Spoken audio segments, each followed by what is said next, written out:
آج غیبت صرف محفل کی چائے تک محدود نہیں رہی، اب تو ہماری جیب میں موجود فون، ہمارے واٹس اپ گروپس، ہمارے فیس بک کمنٹس، یہاں تک کہ ہمارے اسٹیٹس سب غیبت کے اڈے بن گئے ہیں۔ کوئی تصویر آئی، فوراً کمنٹ، یہ دیکھو کیسا لگ رہا ہے، یہ تو بالکل بدل گیا ہے۔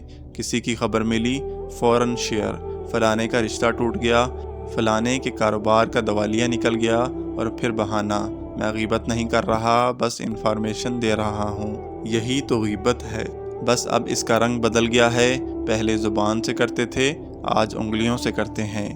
غیبت صرف زبان کی بیماری نہیں رہی، اب یہ ہمارے میسیجز، ہمارے اسٹیٹس، ہمارے پوسٹ میں بھی چھپ گئی ہے۔ ہم سمجھتے ہیں یہ بس ایک میسیج ہے، لیکن اللہ کے ہاں یہ گناہ ہے، اور یہ گناہ ڈیلیٹ نہیں ہوتا جب تک توبہ نہ کی جائے۔ قرآن کہتا ہے، اور نہ تم میں سے کوئی کسی کی غیبت کرے، لیکن آج ہم دن رات یہی کام کر رہے ہیں۔ سوشل میڈیا پر کسی کا ایپ دیکھو تو آگے مت پھیلاؤ، دعا کرو۔ واٹس ایپ پر کسی کی برائی آئے تو ڈیلیٹ کر دو، آگے نہ بڑھاؤ، کیونکہ کل قیامت کے دن جب اللہ حساب لے گا تو یہ ایکسکیوز نہیں چلے گا، میں تو بس فارورڈ کر رہا تھا۔ یا اللہ ہمیں اپنی زبان اور اپنی انگلیوں کو قابو میں رکھنے کی توفیق عطا فرما، آمین۔ آج غیبت صرف محفل کی چائے تک محدود نہیں رہی،